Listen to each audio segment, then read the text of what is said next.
First of all, I'd like to introduce our dearest speaker. So, we are delighted to introduce Mrs. Shibali Naidu, founder of Guiding Growth and an ICC accredited career counselor, CDA USA, with over 2 decades of experience. As a counseling psychologist who has conducted 6,000 plus counseling sessions, she has guided countless students and young adults towards meaningful career and life choices. Her work focuses on helping individuals discover clarity, build confidence, and move forward with the purpose. So, without wasting much time, let's move ahead with the webinar. Over to you, Shibali ma'am. Yeah, thanks a lot, Sanskrita, for the intro. And good morning, everyone. And thank you all for taking out the time to be here on the Sunday morning. I know that if you have taken out the time on a Sunday morning, I would want to give you the value for your 1 hour of time. So let's move ahead. And till the time the people are joining in, I still want to start my presentation so that, the people who have joined on time, let me not waste their time. Okay. So right. So, of course, as you all know, that this particular session is mostly focused for the students who are in 12th grade or who are in 11th grade, or maybe who have just passed 12th. And so it's helping them to achieve a clarity about career, how college selection needs to be done, what courses they need to choose, what should be the basis of the college and the course selection. Right. So before we proceed ahead, I want to start this session with a very small video. Have a look at this, and the more you keep engaging, the more you keep listening, the more you keep asking, the more you keep interacting in the chats, we will be collectively learning from each other. Okay? Right? So have a look at the video.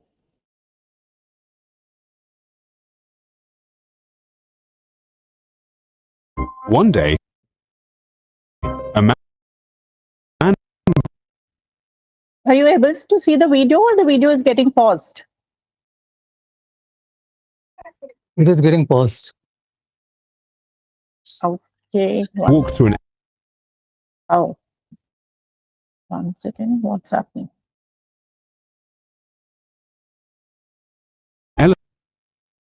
Oh, I think there's some problem with the video. Anyways, so let me tell you the story if the video is not working. Okay, so this is a story where you can see this boy who is walking past the big elephants, and he sees them tied up to the ropes.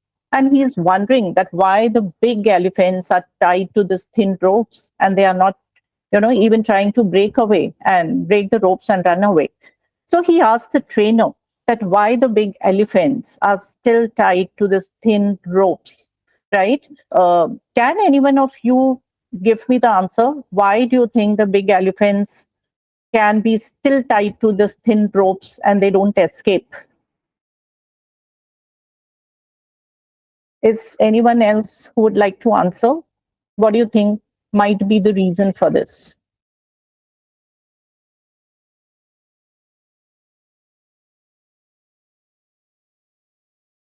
Anyone? Can anyone put it in the chat box? Why do you think?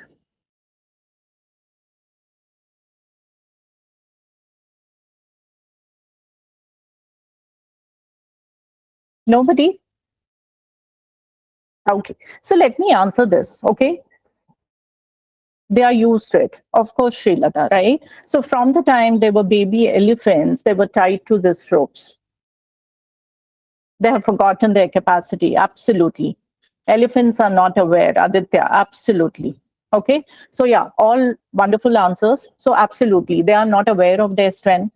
They have forgotten, right? Because they were tied by these ropes from the time they were young baby elephants. So it is more to do with the conditioning of the mind, because from the time they were tiny, they were tied to these ropes, and now there is a mental conditioning, there is a mental block that this is what is possible, right? So why I wanted to start the session with this particular video is to help you understand that, till now, the way career planning was happening, which was happening more from a conventional mindset. Take engineering, this is safe. Take medical, or if you're a science student, engineering is the next best option. If you're from the bio, NEET is the next best option, right? But since careers have changed, right? And That's why the way we need to approach career, the way we need to start planning about career, the way we need to start looking at career needs to change. We cannot plan the careers in the same conventional way we used to do it some 20 years back. And that was the main reason why I wanted to show you this video, so that we can come out from our mental blocks, we could come out from the conditioning that is done to us from our childhood, showing us that these are the only careers possible, right? So hopefully in today's session, I can take you to a lot of new age careers, help you break this barrier, help you break this mental conditioning, and help you look at careers from a very different angle and a different perspective.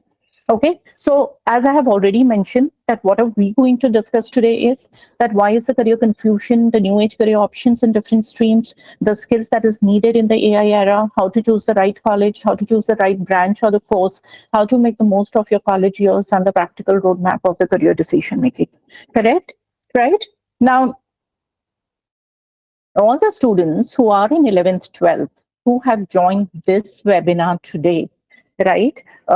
Of course, because you're confused, your next step in the career planning is not planned, right? And that's the reason you are here. So if you feel that you are the only person who's feeling confused, anxious, and overwhelmed, let me tell you, you are not alone.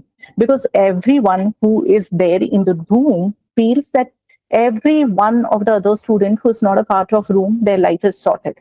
They know what they need to do in the career. But let me tell you the fact, right? As you can see on the slide, 93% of the people in the age group of 14 to 21 are only aware of 7 conventional careers, right? 70% of the students feel confused about career choices. So you are not alone. There are a lot of students who are confused, have still not figured out the things.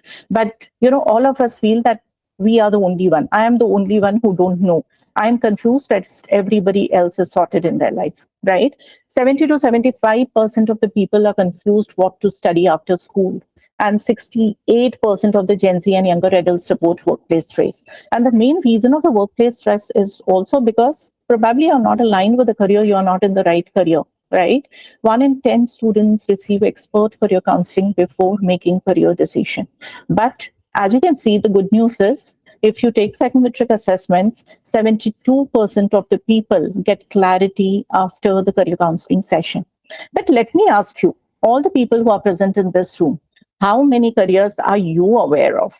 Let me see, because the data says 93% of the people are only aware of 7 conventional careers. Let us see how aware is our audience. Can you please put it in the chat box? What all careers people are aware of?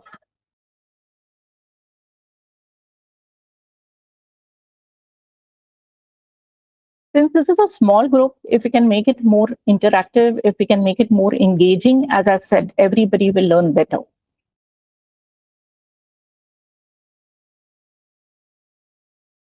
Any replies?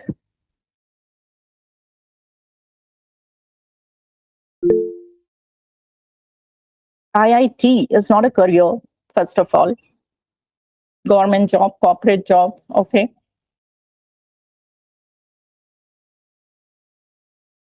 So I think we also fall in the 93% of audience who are aware of 7% careers, the 7 conventional careers.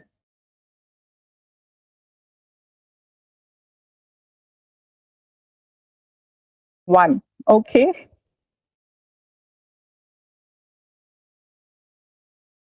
Okay, I'm getting some good response. Psychology, 8 careers. Great. Okay, now let me show you.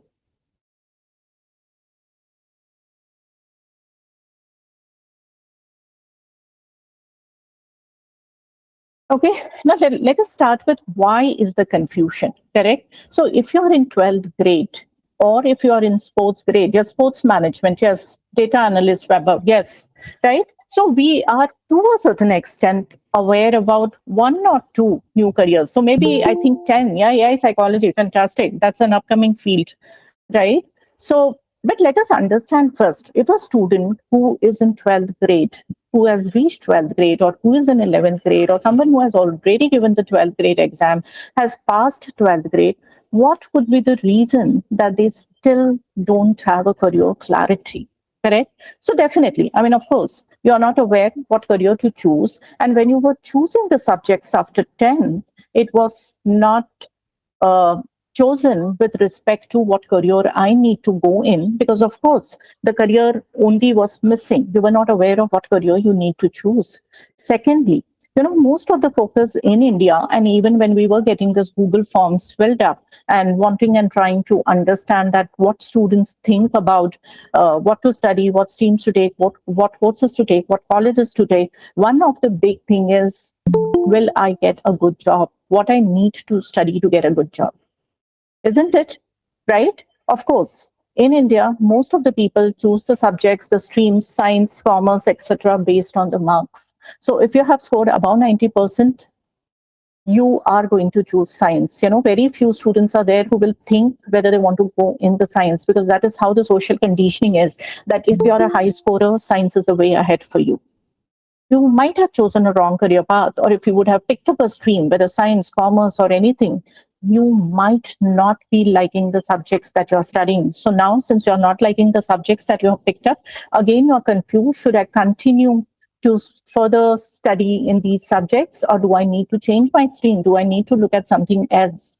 And of course, as we were talking about the careers, some of the people listed new age careers, but I think we could have come up with 10 to 12 careers. That's it. But we have almost 3,000 plus careers that we are aware of. And maybe also because of too many career options that are available, that's why the students are also feeling a lot of anxiety. They are feeling overwhelmed because too many choices, too much of confusion. And there is a pressure from the social media. There, too much of careers get pushed on the social media, and then we start feeling, oh, these are the only careers where the scope is there. And another important thing why the students are confused about career is when you are not aware about yourself. When I don't know, great, Weber, good to hear that you have scored 87% and if you have still chosen humanities. I will further talk to you as we move ahead. That's wonderful, right? So there are few people who are aware of their interest, and even after scoring high percentage, they might choose the subjects of their interest. Correct? But most of the people, because as I've said, it's again the social conditioning. It is a mindset that, if you're scoring above 90%, science is the way forward. If you're a PCM student, you need to get into engineering. If you're a PCB student, NEET medical is something that you need to prepare for. And the big buzz at this time is the impact of AI on the future careers, right? So a lot of parents are scared, a lot of students are confused, they are scared of how the future is going to be, how many jobs, which careers are AI is going to replace, and that is what we are going to also discuss about. Confused about if you're in 12th grade and you still don't have a clarity about what college you need to choose, what course you need to choose, and also because we feel AI can give answers to all the question. AI can tell us how many careers are there, what careers are there. But I don't think so AI or anyone else can give you the clarity for your career. The only person who can help you to understand your career choice better would be a career counselor. And I will tell you why also as we'll go ahead in this presentation. But whatever the reasons that are listed on the slide, is there any other reason that a student or a parent feels could be a reason for career confusion at this stage? Or do you connect with whatever the reasons that has been listed on the slide?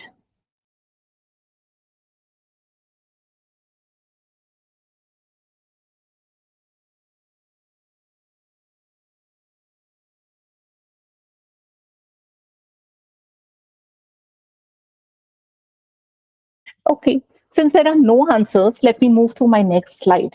Now, if you can look at this slide, right, what does this slide show you? Can anyone tell me? We can see computer science and data science, we can see psychology, we can see science and technology, economics and business, mathematics and statistics, politics and society. And what can you see in the slide? I mean, the slide is so beautiful, and the slide is actually representing how careers are going to move, or how careers have actually started moving in what direction, and how the careers of future will look like. Is there anyone who can make out some sense of this figure?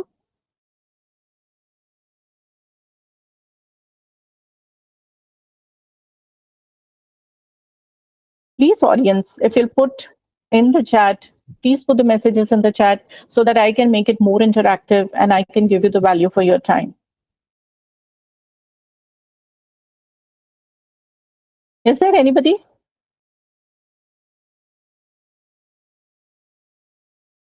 Multiple choices present there, of course. It's diversified, yes. Right. The one important thing that you can look at from this figure is that careers are moving in the direction of multidisciplinary and interdisciplinary choices.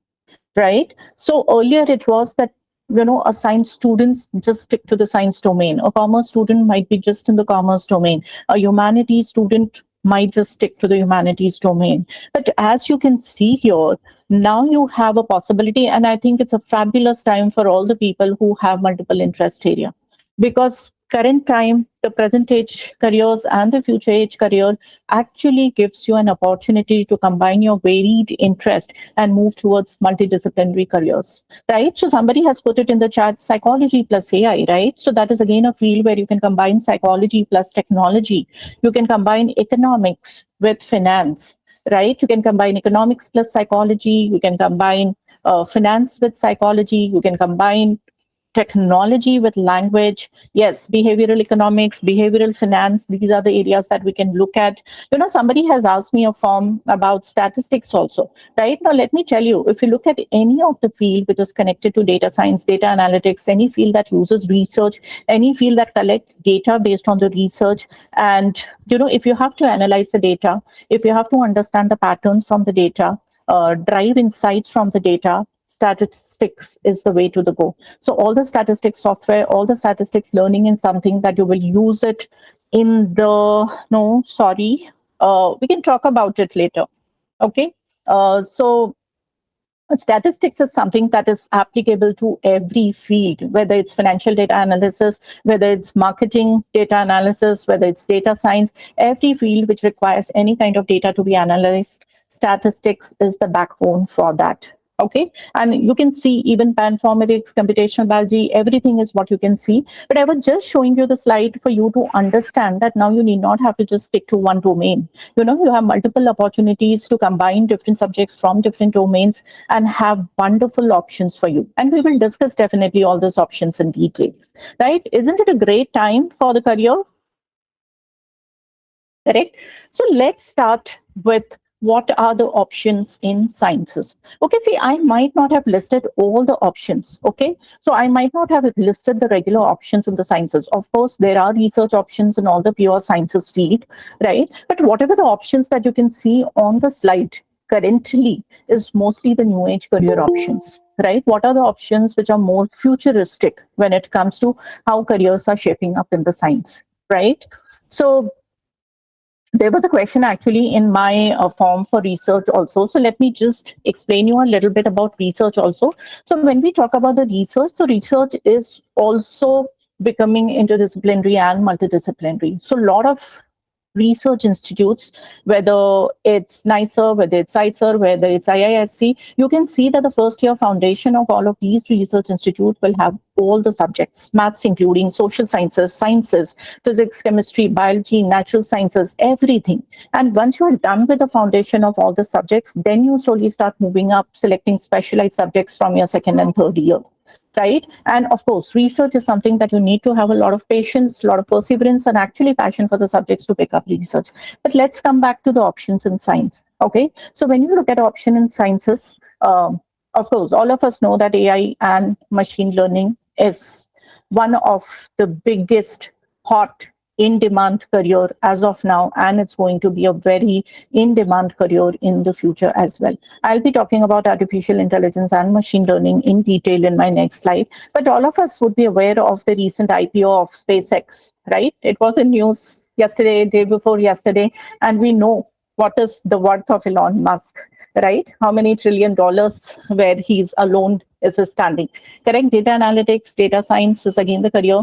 That is a very, very in-demand career. Both these careers definitely require a strong passion and a strong ability towards maths, stats, and programming. Ethical hacking and cybersecurity, IoT, quantum computing, right? Quantum computing is again a very, very new area that is, going to be very much in demand in the future. Does anyone have an idea what quantum computing is all about? Have anybody heard about quantum computing?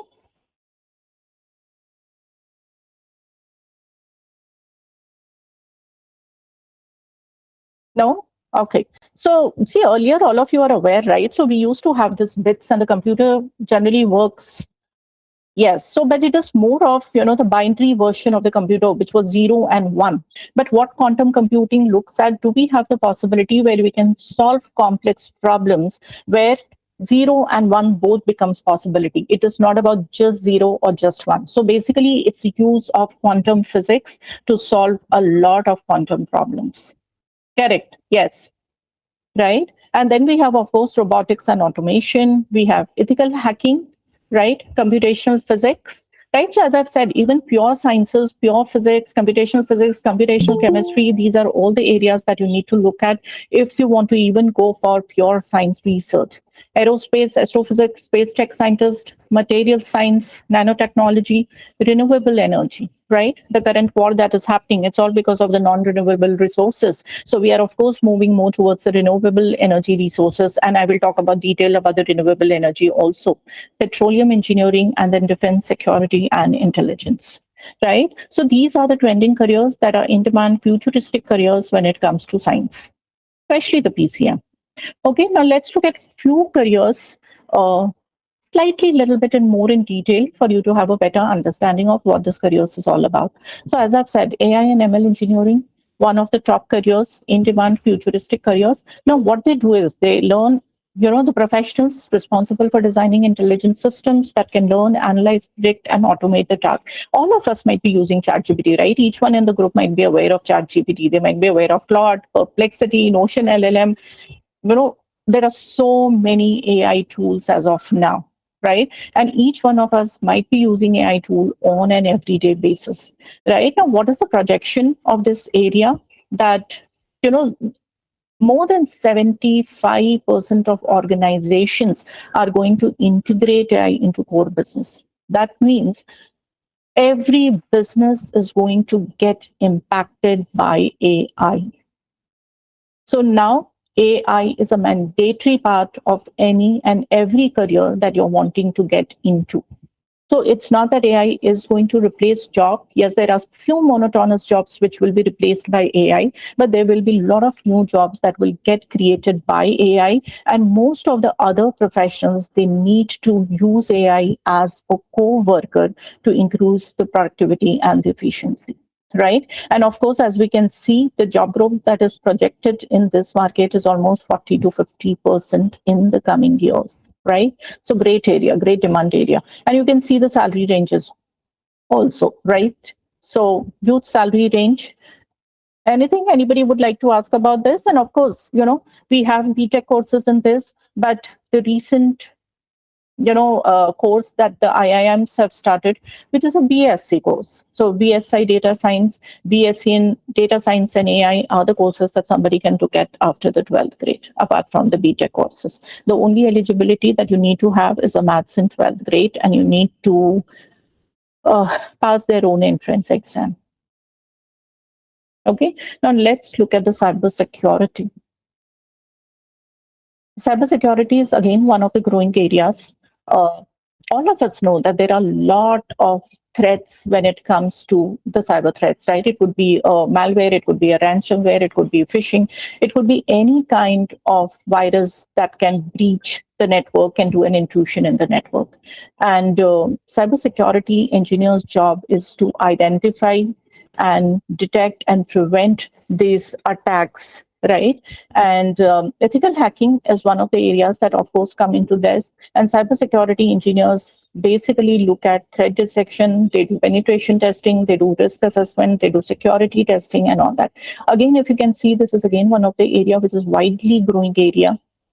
Correct. As you can see, the gap exceeds by 4 million. That means there is a shortage of 4 million professions in the cyber security domain. Okay. Salaries, you can see salaries are great. Starting salary is 5 to 10. And when you move to the senior level, which is 8+ years of experience, you can easily earn anything between 25 to 60 lakh.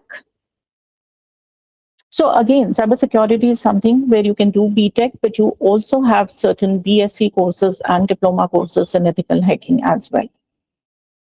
Renewable energy, right? All the students who are here, all the parents who are present here, they might be aware of the current crisis that is there, right? And all of us are aware about the non-renewable energy sources and the renewable energy sources.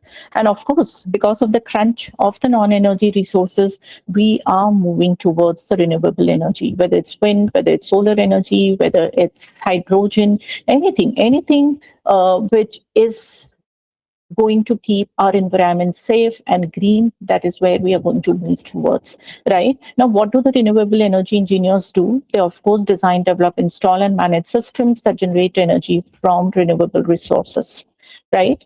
And of course, it's a clean energy initiative. And this job, also, the projection is that it is going to grow by 14%. The salaries are also quite great, 16 to 14 lakhs for a fresher, and which moves up to 26 to 90 lakhs as they move up the hierarchy. The options available are, of course, you can do a BTech in energy engineering. You also have an MTech in energy engineering, but you can also do BTech in environmental engineering, electrical engineering, or anything else, and then move up to doing an MTech in energy. Space technology specialist. Let me ask you one quick question. When you listen to this word space technology, which Bollywood movie comes to your mind? Is there any Bollywood movie that you can remember when you hear the word space technology? Anyone can answer this. Quick. Yeah? Mission Mangal. Right? See, I think Sanskrita, what we need to do is, because people are not interacting a lot on the chat, let us keep some goodies, let us keep some surprise thing for the people who are responding first. We can play the fastest finger first, right? So, but yeah, I've got my answer. So, Mission Mangal. Yeah, right? So, everyone who have watched Mission Mangal, they know that it's lots of movie. Yes, Interstellar. But I was talking more from a Bollywood perspective because I know that people have joined from different parts of India, right? So that's the reason my focus was more on the Bollywood movie, correct? So we know that there is always a team, right? So there might be a person who's a material engineer, there is a person who's a computer science engineer, there might be somebody from physics, there might be somebody who's from astrophysics, right? So it's a team having different expertise. Now, what do? They, of course, do the innovation for exploring, utilizing, and understanding outer space, right? Anything to do with satellites, spacecrafts, rockets, space stations, planetary explorations, everything. Correct. Now, again, if you can see, the global space economy exceeds USD 570 billion, and the industry is projected to surpass 1 trillion. Right. So again, a huge scope here. And as I've said, because they need people from different expertise, you can have multiple paths to get into this field. Right. So if you would like to work in ISRO, you would like to work in NASA, there are different ways in which you can get there. You can go through a BTech route, or you can also go through a research route where you can do a BSc in physics, followed by an MSc in astrophysics, and then a PhD. Or you can do BTech in aerospace, or BTech in anything, electronics, computer science, AI, anything, material sciences, and then you can be a part of the space technology team. Right? So I know that I have not covered every career that you can get into if you have taken PCM, that is science PCM, but still, I just wanted to show you what are the futuristic careers that are possible. But now that I've showed you what are the careers that you can get into, in the PCM stream, I just want to ask you a quick question, right? Because the basic eligibility of all these careers is PCM. But do you think every student can become a space scientist or a renewable energy scientist? In the sense, what I want to ask you is not from terms of eligibility, but is everybody rightly aligned for a space scientist job versus a renewable energy engineer versus somebody who wants to get into AIML? Or do you feel there is a difference?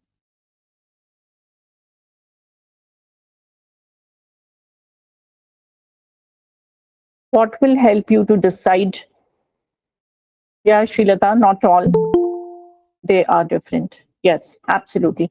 And this is what I wanted to know, right? Because every field is different in terms of what knowledge you need to have, what skills you need to possess, and the nature of the work that different professionals do. So you might not be a right fitment to every profession. And that is the core of career counseling, right? And I will explain you this part, that what is something that helps you to better understand that what right career is a fitment for me. Okay, now let's move on to the new age options in the PCB. But these are also the options that somebody who has both maths and bio can look at, because a lot of them, again, as I've said, because these are interdisciplinary careers. So even the people who have maths have an advantage. Like even when you look at biotechnology, biotechnology is one area where even the people can go through an engineering route as well as through a research route. So either you can do a BTech or you can also do a BSc, MSc, and then get into the biotechnology field. Bioinformatics and computational biology, one of the most growing areas currently. And as you can see, both the words have informatics and computation. That means it is again something that has come out of combination of biology, computational studies, maths, data science, everything. Right. But if you look at bioinformatics, computational biology, these kind of careers, they generally require you to be good at molecular biology, genetics, biochemistry, a liking for programming, liking for a little bit of math, statistics, and that is how these careers will be good for the people who have interest in these multiple areas. Of course, environmental science and sustainability is a big area. It has become an important area and a very, very demand and growing area. Bioprocess engineering, biomedical engineering, sports medicine, sustainable agriculture and food technology, right? Genomics, precision drugs. All of you know that we are moving towards precision drugs now, because we have tools. Bio has advanced so much, genetic engineering, genetics, genomics are advanced so much that we have a full understanding of our DNA, how the genes are getting expressed, and also we have tools to alter and modify the sequence and alter the genetic expression, correct? And these are the technologies that we are looking at. So the drugs, precision drugs, are basically something that is designed for a particular person based on your metabolism, based on your anatomy. So it's not something which is going to be similar for everyone, but it's customized to the individual needs. And that is where we are moving to. Cognitive psychology, or a neuropsychology, again, a field which is interdisciplinary field combining bio and psychology.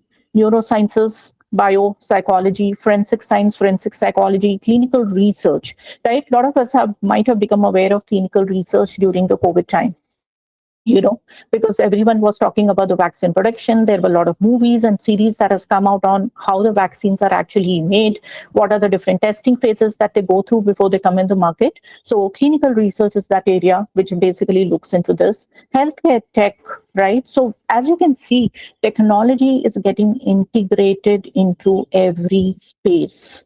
And that is how it is. Healthcare, data science, AI, technology, it's going to become integrated in every area that is there. Clinical nutrition and dietetics. All of us know about nutrition and dietetics, but clinical nutrition is especially the area which looks at the clinical part. If you're recovering from a medical ailment or if you're undergoing a treatment, what kind of nutrition, what kind of diet that you need to follow to prevent further infection and for a quick recovery. Synthetic biology. Right, this is again a growing area, synthetic biology. Synthetic biology is again something like we have advanced so much in biology where we are able to create new biological systems, and that is what synthetic biology is all about. So whether if I talk about the gene expression, the change of gene sequencing, so probably we can create human beings with the kind of qualities that we need, right? Just removing all the bad genes, right? That is what synthetic biology is. Regenerative biology, space biology, and astrobiology is also something that is, advanced biological areas that people can look at beyond meat. So as you can see, of course, you won't see any areas, of course, health, allied health areas I have not listed here, right? Paramedical is also something that I have not listed here, but those are the areas that are I think people are aware of, right? And that's the reason I have not listed it here. All those areas are definitely there for the people who are from the bio. Uh, Allied health areas are there, paramedical areas are there, research areas are there, nursing is there, a lot of other things are there. But these are the areas because, as I've said, because technology is rapidly getting integrated in every area, in every career, these are the future careers to look at. Anyone has any questions here? So I'm just moving on. Shibali, 1 second. Yeah, Shilata. If a student has not opted for biology in 11th or 12th, so in the graduation, is she eligible to take any of these courses? They might not be, Shilata, right? So the option could be maybe you can go to the open schooling, and if you're really, really keenly interested into pursuing a career, related to biology, and if you have not taken biology in 11th and 12th, so as I've said, the other option could be to do bio from open schooling.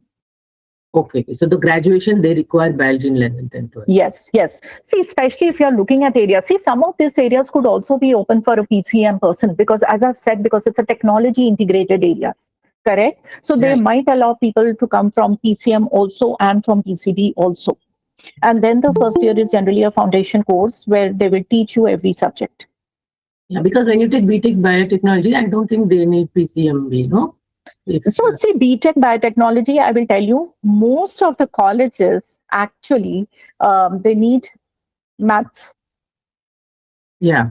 Right. So only I think VIT, Vellore, and I think there is one more engineering college which gives admission to the students having PCB and who don't have maths. Rest all the colleges, because most of them the selection happens through JEE. Right. So yeah. So that is what it is. Okay. Thank you. Right. So what I'll do is, so yeah, I forgot to tell you. So maybe any questions that is popping up in your mind, please put it in the chat box, and I will answer to all your questions post I'm done with the presentation. Okay. Right. So yeah. So let's continue. So one of the again growing area is biotechnology. Now, if you look at biotechnology also uses principles of biochemistry, genetics, and technology to develop a lot of different products. I mean, the simple example could be vaccines, it could be antibiotics, it could be insulin, it could be biofertilizers, lot of different things. So, you have its application in everything from pharma industry to biotech industry to food industry to agriculture industry. I think all the people who are from Bangalore and the current culture of the Bangalore, which is of breweries, right? The freshly fermented beer. I think everybody who goes to any restaurant could see the big fermenters in all the restaurants, isn't it? And these fermenters are nothing but using, biotechnology to produce beer. Right, that is what biotechnology is all about. But it is not just about beer. As I've said, it's uses in so many different industries. So whether it's agriculture, whether it is medicine, whether it's vaccine, anything and everything, there are so many products that are designed from biotechnology. And the biotechnology industry also, the projection is that it's going to go a lot. And you can see, like if you're watching Shark Tank, you can see now a lot of biotech startups that are coming up in India. So yes, there is a lot of demand of biotech in the future, right? Biotechnology specialist, you can have a look at the salary range also, right? So it is a growing area. Of course, as I was talking about bioinformatics, right? So when you look at bioinformatics, the word itself shows that it's a combination of bio and information technology. Now, you are collecting, organizing, analyzing, and interpreting the biological data using a lot of computational tools, mathematical models, statistical models, and everything. So as I've said, when you look at bioinformatics, it's a combination of biology, but specifically those areas of bio, as I've said, molecular biology, proteomics, genomics, these are the areas which are very, very important when it comes to the bioinformatics, because they mostly work with the gene part or the protein part. And that is what, so biochemistry, molecular biology, genetics, if this is strong for you, these are the areas that you're passionate about, and you are also somebody who can combine programming and math skill, then bioinformatics is definitely an area to look into. Correct? Again, as I've said, when you look at the courses, again, there are different options. All these career domains, you have multiple routes to get into. Either you can look at doing a BTech, or you can simply look at doing a BSc and then get into the MSc in bioinformatics. Anything can be done, right? The salary ranges are also quite good. So all the bio students who wants to look at options, non-conventional options, like as I've said, apart from the paramedical, apart from the allied health, and of course, apart from the NEET, right, the medicine, these are the areas that they can definitely look at. Right? Genetic counseling. Is there anybody who is aware of this field, genetic counseling, genetic counselor?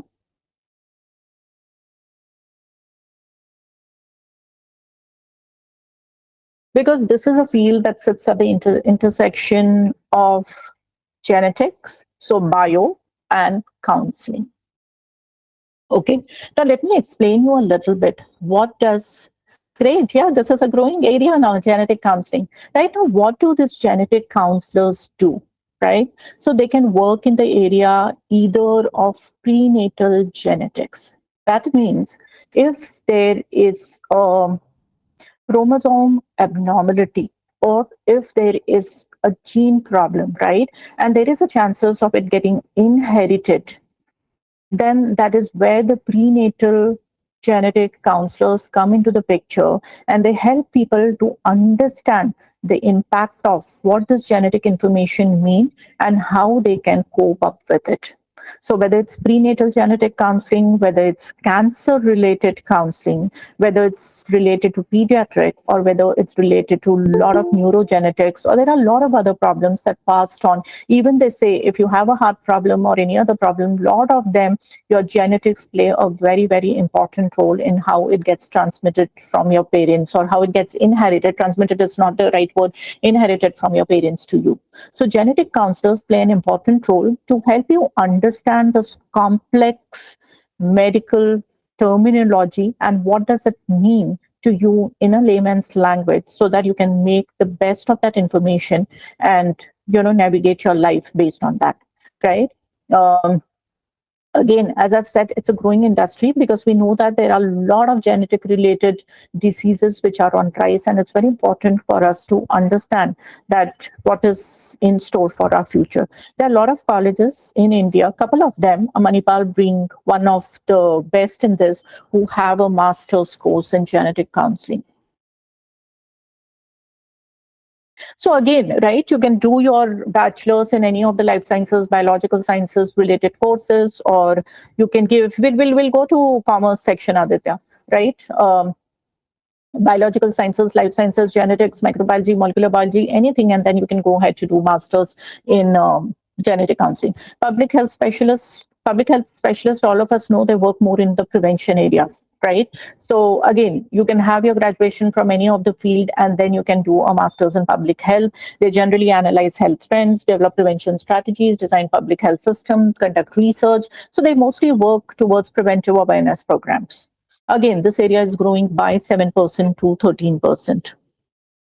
Right? Now, I think we are running out of time. I need to increase my speed. So let's quickly look into the commerce option. So you can see there is a lot of commerce option here, right? So from financial technology to fintech product manager, blockchain, risk and compliance specialist, financial data analyst, market research analyst, investment banking, quantitative finance, behavioral finance, as we are talking about, fashion business management, and there's some more. You can see digital marketing, ESG consultant, brand strategist, entrepreneurship and startup is a big thing, founder, venture capitalist, sports management, spa management, brand strategist, and all that.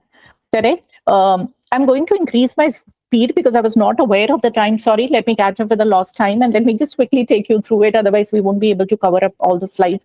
Digital marketing, all of us know, if any business that is starting and it needs to flourish, it requires a digital marketing strategist, right? Because it's very important that you have your established presence in all the social media platform. So how you develop or establish a lead funnel, get a constant leads and everything, and how do you convert that leads into actual clients is what digital marketing strategist is going to help you with. Projection is 6 to 10%.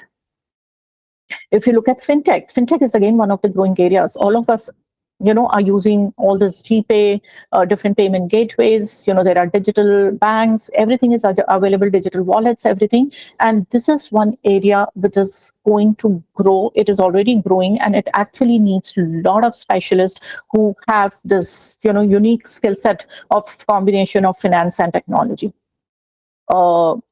ESG consultants, again, one of the growing areas, environment, social, and the governance consultants, right? So they work in the environment area, whether it's pollution, whether it's renewable energy, whether it's waste management, anything social, which is more to do with how companies are taking care of the labor and everything, a lot of different areas, and then the governance area. Again, as you can see, ESG and green jobs postings in India are surged by 200%. So definitely a huge area to look at ESG consultants. Product management, AI product manager. We know product managers have been very, very important. And now if you are a product manager who can integrate with AI, that is the future, that, there is a lot of demand for the AI product manager. Of course, product managers are somebody who plays a very, very important role in the entire life cycle of the product management, starting from the conceptualization to understanding of the product, features, consumer, marketing, business, everything.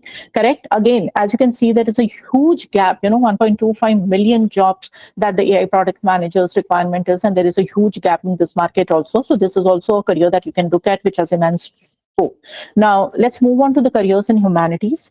If there is anything, I can definitely address it in the later section. Okay, so humanities, if you look at, so again, as I've said, probably I would not have listed down the conventional careers in humanities, but these are all the new careers that you can look at. So political analyst, human resource analyst, AI ethic consultant, with the growing use of the AI, AI ethics is becoming very, very important. Sustainability, diplomacy, NGO, educational technology, community managers, broadcasters, digital media, influencers, right? Creative entrepreneurship, fashion communication, fashion management.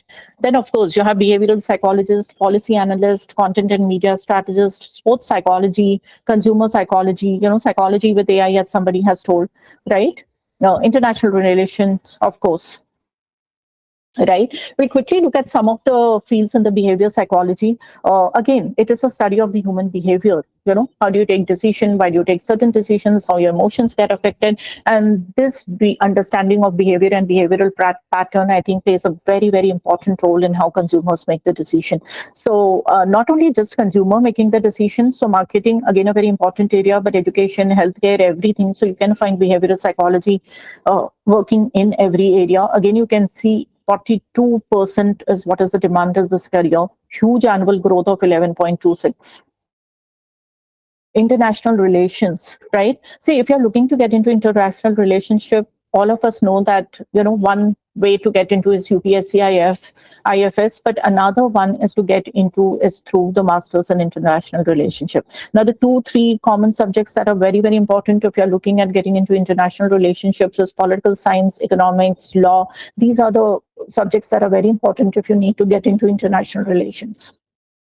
So, of course, you can work in the area of diplomacy, you can work in the area of governance, you can work in the areas of environmental, international law, international security, and all that.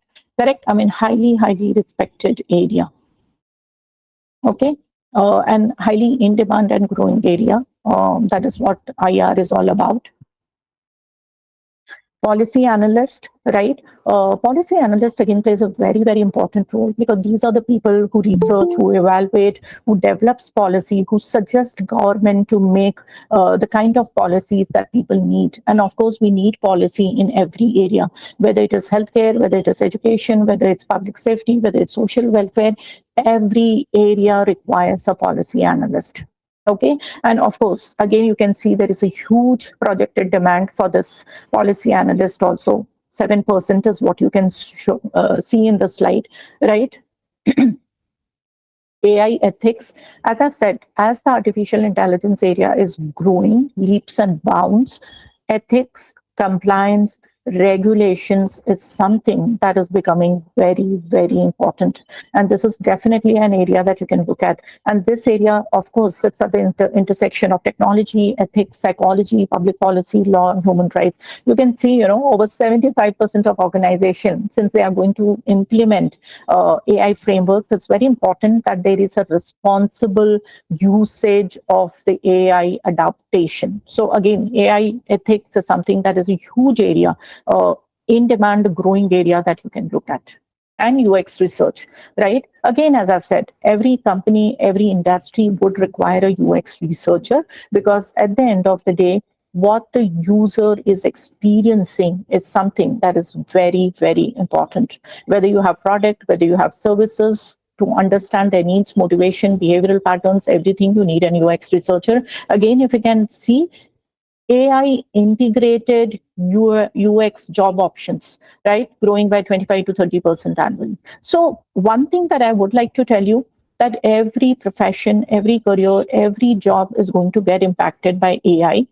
uh, the way people work will change, and they will have to compulsorily integrate with AI and need to learn how to make AI as a co-worker to increase the productivity and efficiency. Right. And that's why if you can look at what are the future skills that are very much in demand, you can see digital and AI literacy on the top. That is something that is very, very important. That is one of the most mandatory thing that you need to have if you want to, keep yourself into the job market. It is as simple as that, right? Creative thinking, strategic thinking, creative problem solving, communication, right? If you can handle the pressure, a lot of the current generation people are not able to handle the job pressure, right? The stress coming from the job. And one of the most important thing is, because the career landscape is evolving very, very rapidly, one of the key things that will keep you in the job market is if you are a curious person, if you're able to learn continuously, and if you're able to constantly adapt yourself with the changing career market. And of course, with machines, technology, AI playing such an integral part in every profession, human factors become very, very important. Emotional intelligence is again going to become one of the key qualities that a person need to have to become successful in the future tech dominated era. Right? Decision making and judgment, self awareness, leadership, social influence. And I think one of the important skill that one person can have is the art of storytelling. I know I'm going little faster, right? We have also spoken about the gap year, right? If I have to take a gap year, what needs to be taken into consideration if I'm thinking of taking a gap year? See, one of the most important question that a student or parent need to understand is they need to first take a pause and ask themselves, because this gap year could be because I have not clear NEET, I have not clear JEE, or maybe I'm not getting the right college that I was aiming for. Whatever could be the reason, but you need to take a pause and ask yourself, was that direction right for you? Right? Because a lot of time, just again because of the social conditioning, because everybody is preparing for NEET, everybody is preparing for JEE, you get into the rat race of preparing for JEE and NEET. But you need to really ask yourself first, was your decision right? And what could have gone wrong? Where was the effort less? If you feel, that was something which was a thought through decision and you could put more effort into achieving your dreams, you can have time to get clarity on career and college, then taking a gap year makes sense, right? So if you can look at, I have listed down few things which will help you to understand that whether taking a gap year is a wise decision or not. If you are looking at using a gap year in a very structured and the focused way to prepare better for the competitive exams, or if you want to really improve your skills, develop real world skills to internship courses and volunteering, you want to take a pause and understand, what you want to explore the career options, then also maybe a career, taking a gap year could be a right decision. You want to explore your interest, passion and strength. You want to, like, if people who want to apply to the abroad colleges, they want to strengthen their profile, they want to strengthen their portfolios, then that is also something that they can look at. Or even a lot of colleges in India also, right? See, all of us know that the admissions are moving away from your 12 percentage. None of the college gives you admission on the basis of your percentage. So either you have to give a competitive exam, which would be at the national level, state level, or maybe every individual college might be conducting their own entrance exam. But that's the way forward, right? With a lot of foreign universities coming up, Bristol and Liverpool has already established their campuses in India, Bangalore and Mumbai. Then we have a lot of new age colleges like Flame is there, Kia is there, UP Jindal is there. All of them have the application system like any other foreign university. So you need to have a strong profile apart from your academics. You need to have the reason of why you want to join that university, why you want to join that course and all that. So if you want to look at all those things, then taking a gap year makes sense. But also understanding of the kind of the person you are is also something that is very, very important. Because if you are a person who is going to get affected by, oh, my friends have gone ahead, I have wasted my year, right? I might fall beyond my peers and all that. Then if you're that kind of a person, then taking the gap year doesn't make sense, because then it can lead to decreased motivation. It can also lead to increased anxiety and all those things. Correct? Sometimes there are some colleges who might ask you to give clear understanding of why this gap year might be taken. So, basically what I'm trying to say, you need to have a clarity, you need to have a structure, you need to have a main idea of why you want to take a gap year. Just because you couldn't get through and you want to take a gap year might not be a good idea. So you need to weigh your options before deciding on that why this gap year is important. Of course, see, when you look at choosing the best college,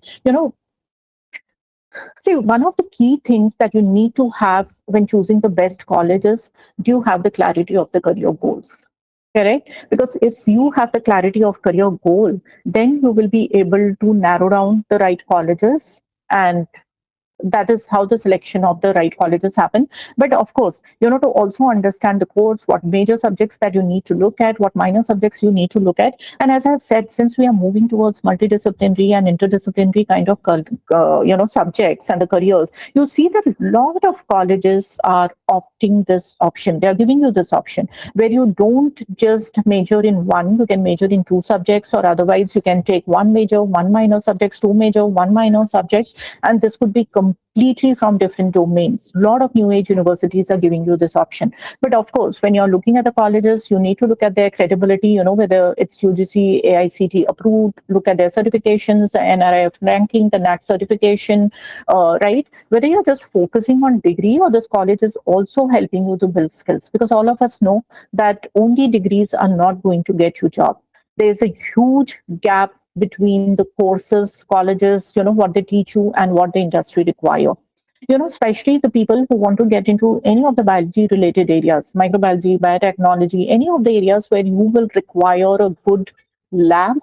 So you need to be very careful to look at whether the right infrastructure is there, whether the lab facility is there. So sometimes they will have all the latest equipment in the lab, but you need to also see how much of practical that they teach you, because in all these fields, your practical skills is something that is very, very important. You need to also look at curriculum, right? Do these colleges are updating their curriculum with the changing needs? Because a lot of time you will find colleges who have not updated their curriculum.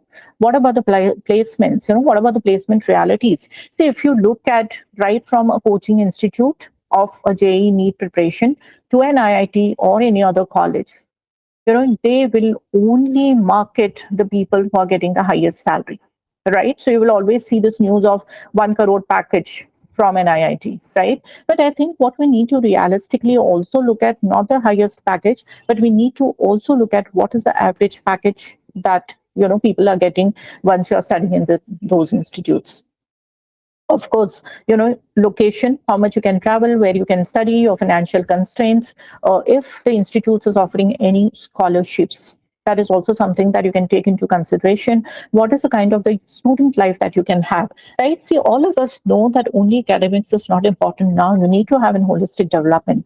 And so you need to see how many extracurricular activities, what kind of events, what kind of clubs, what kind of internship, what kind of hands-on project experience that you're getting from these colleges. And based on that, you need to choose a college. And of course, alumni network is something that plays a very, very important role.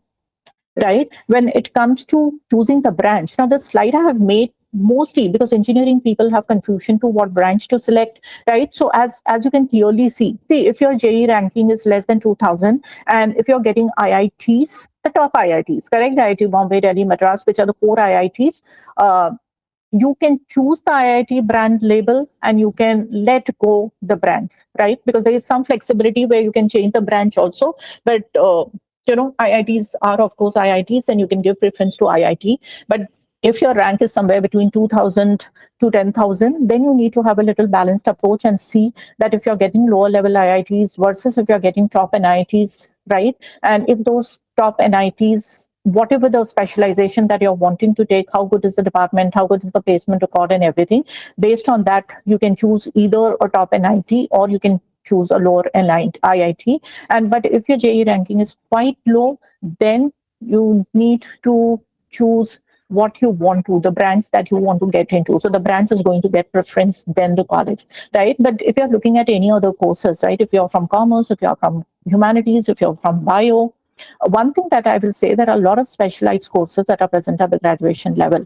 Now, if you're extremely clear, you have already have a very clear path, you know what your career goals are there, then you can go into the specialized courses. Correct. But if you are not sure and if you still want to explore your options at the graduation level, then I will suggest you to get admission into the broader graduation degrees, explore, do internship, do projects, understand yourself better, and then go for specialization in the master's degree, right? Like somebody even who wants to look at finance, if you have an understanding that I'm somebody who is an analytics kind of person, I'm somebody who's good at maths, you can choose, courses like that, which is more towards economics, data science, finance plus data science combination and all that. But if you're somebody who's still interested in finance, but you know that you're not a person who's good with the higher level maths, you're not an analytical person, but you're more of a people person, right? Where you can get into corporate finance kind of areas, or you can, excel more into those areas which are client facing and where you can use your leadership, people, interpersonal skills.